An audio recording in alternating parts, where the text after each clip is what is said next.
ফিতরাত শব্দটার সাথে আপনাদের পরিচয় আছে? হ্যাঁ, the innate characteristics of a human being.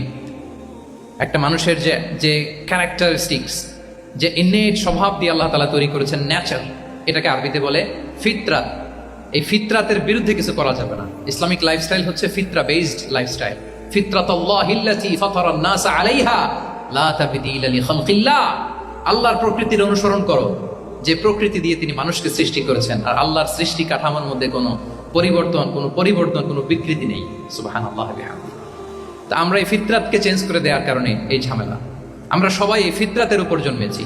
কুল্লু মাউলুদিন ইউলাদু আলাল ফিতরা ফাআবাওয়াহু ইউহাউবিদানি আও ইউনাসসিরানি আও ইউমাজ্জিসানি। প্রতিটি নিউ বর্ন বেবি তারা ফিতরাতের উপর জন্মায়, মানে নবজাতক সন্তান ইসলামের উপর জন্মায়। কিন্তু বাবা মা তাকে হয় ইহুদি বানায়, নাসারা বানায়, বা অগ্নি উপাসক বানায়। তাহলে এই যে ফিতরাত, আল্লাহর দেয়া ফিতরাতকে যখন আমরা চেঞ্জ করেছি, আমাদের জীবন থেকে বারাকা উঠে গিয়েছে।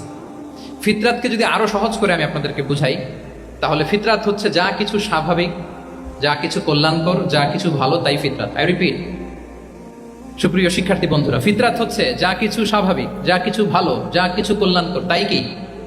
তাই ফিতরাত। এই যে এখন আরবি কোন মাস চলছে বলেন তো? রজব।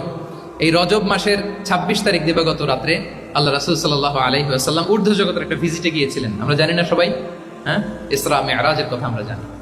সো এই মেরাজ রজনীতে আল্লাহ রাসূল সাল্লাল্লাহু আলাইহি ওয়াসাল্লাম ফিতরাত, মানে what is the essence of ফিতরা, এটা বোঝানোর জন্য হাদিসটা আমি শেয়ার করছি।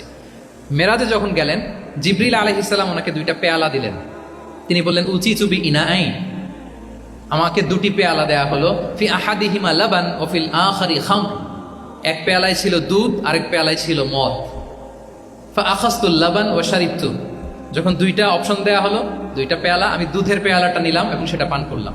তখন জিবরিল আলাইহিস সালাম বললেন, আসাবতাল ফিতরা, মানে you are guided to the ফিতরা, আপনি সঠিকটাই নিয়েছেন। যেটা ফিতরা, যেটা নেওয়া উচিত, আপনি ওইটাই নিয়েছেন। তাহলে এখন আরো সহজ হবে। যদি 2টা পেয়ালা দেয়া হয়, একটা মদের পেয়ালা আর একটা দুধের পেয়ালা, তো আমরা নিব কোনটা বলেন? হ্যাঁ, তাইলেই ফিতরা হবে। তাহলে কি হবে? আর যেটা স্বাভাবিক, যেটা কল্যাণকর, যেটা আমাদের জন্য ভালো, সেটা হচ্ছে ফিতরা। তাহলে মদের পেয়ালা, দুধের পেয়ালা, কোনটা নিব? সবাই নিব তো নাকি? আমাদের রুচির যে দুর্ভিক্ষ চলতেছে, অনেকে মদের পেয়ালাই নিয়ে নিবে। কি বলেন? আচ্ছা না একদল, তারা কি করে? ওইটা চুজ করে ফেলবে। এবার বলেন, আমরা কোন পেয়ালা নিব, মদের না দুধের?